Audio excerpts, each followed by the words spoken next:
Assalamualaikum warahmatullahi wabarakatuh. Nama saya Muhammad Faris Danish bin Mansur. Hari ini saya akan membentangkan pasal PLC, iaitu program, nantilah saya terang. Ah, saya dari Institut Kemahiran Mara, Kuala Lumpur. Saya dari kos DCS, semester 4. Okey. Ini nama saya, Muhammad Faris Danish bin Mansur. Apa itu PLC? Okey. PLC, Programmable Logic Control, ialah sejenis alat atau perhati yang boleh diatur cara diprogram untuk mengawal pelbagai tugas terutama di dalam kilang dan industri. Ia boleh dianggap seperti sebuah komputer khas yang berupaya melaksanakan pelbagai tugas secara automatik. Contoh penggunaan PLC. Kilang mengeluarkan minuman di mana proses penyediaan secara jujukan diperlukan, iaitu membersihkan botol, mengisi air minuman, menutup botol, memasang label dan memasukkan botol ke dalam kotak untuk dipasarkan. Dia boleh senang cerita dia macam ni. Macam tadi itulah.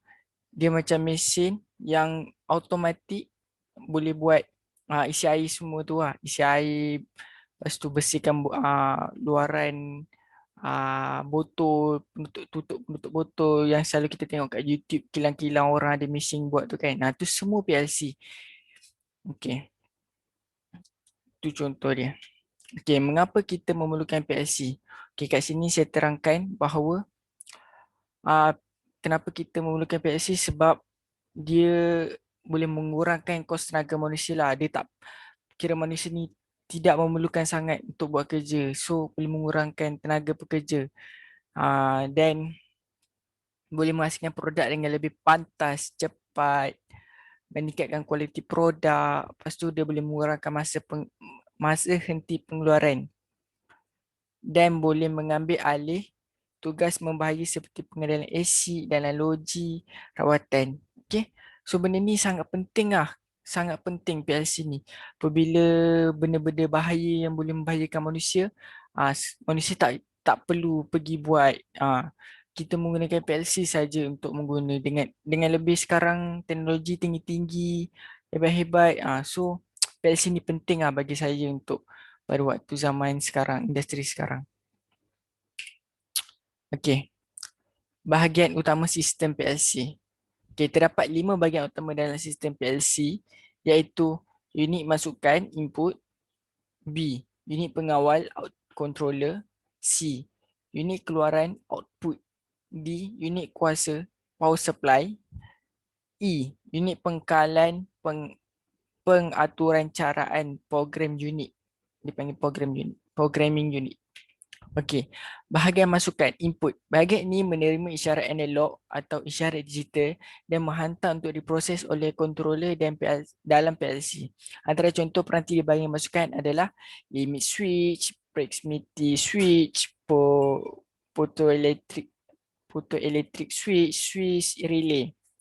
Bahagian pengawal controller atau pengawal berfungsi dengan memproses isyarat yang diterima daripada bahagian masukan dan mengeluarkan isyarat kawalan kepada bahagian keluaran.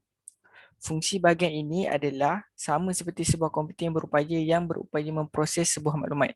So, dia boleh kurang dia boleh kurang fungsi dia, boleh kurang sama macam memproses sebuah maklumat. Macam tu.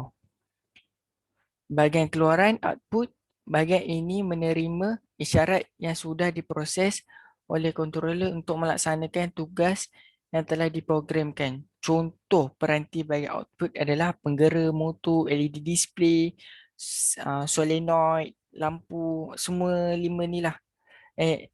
Betul lah 5. Ini contoh dia. Okay, bekalan kuasa power supply. Bekalan kuasa berfungsi membekalkan voltaj yang diperlukan untuk setiap bahagian dalam sistem PLC. So, bekal power supply ni fungsi dia untuk bekalkan voltaj lah dalam sistem PLC. Pangkalan data programming unit. Pengkalan data programming unit adalah bahagian yang digunakan untuk memasukkan kod arahan. Kod arahan. Dua jenis programming untuk digunakan adalah konsol pengatur curaan. Konsol pengatur curaan ni dia macam kalkulator punya kecil tu, tapi bukan kalkulator, bentuk dia macam kalkulator. Kat situ dia boleh senang je lah, tak payah susah-susah nak pergi PLC. Dia guna konsol pengatur ceraian ni. Lepas tu komputer. Konsol percaturan ni dia kecil je, dia tak besar. Dia saiz dia boleh kurang macam kalkulator, tapi besar sikit kot saya rasa. Okay, ni kaedah operasi PLC. Operasi PLC sangat mudah. Pemproses membuat keputusan berdasarkan kepada logik tangga program yang ditulis oleh pengguna. Untuk menggunakan program dengan betul, PLC mesti berkomunikasi dengan pelbagai peranti medan yang dimonitor dan dikawal. Ia kemudian membandingkan keadaan sebenar peranti medan dengan apa program mengarahkan mereka lakukan dan mengemas kini peranti output dengan sewajarnya. Nombor 1, switch input ditekan. Nombor 2, mode input meletakkan 1 dalam jadual data input. Letak nombor 1. Nombor 3, program logik tangga melihat 1 dan menyebabkan 1 dimasukkan ke dalam jadual data output. Nombor 4, jadual data output menyebabkan modul keluaran memberi tenaga kepada titik yang berkaitan. Peranti output bertenaga. Nombor 5. Okay, itu dia punya kaedah operasi PLC. Ini saya tahu pun lebih daripada Google. Dia punya kaedah operasi. Ini dia punya turutan dia. Okey, jenis binaan PLC. Rajah di bawah menunjukkan beberapa jenis binaan PLC yang terdapat di pasaran masa kini. Okey, yang pertama A, Nano Brick Style, itu Zen. B, Compact PLC Series, tu CP1H, CPM1A. Ni semua Compact PLC Series.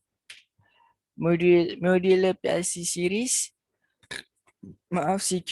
CQM1H, CJ1, the original backplane-less model PLC, the entry level, nampak?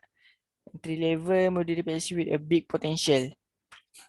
Lepas yang D adalah Red PLC series. Ni dua gambar dia. Suitable for any job, the Red-based PLC with over 200 types of I/O input-output units. Itu sahaja daripada saya. Terima kasih kerana tengok saya punya video ni. Itu sahaja. Terima kasih.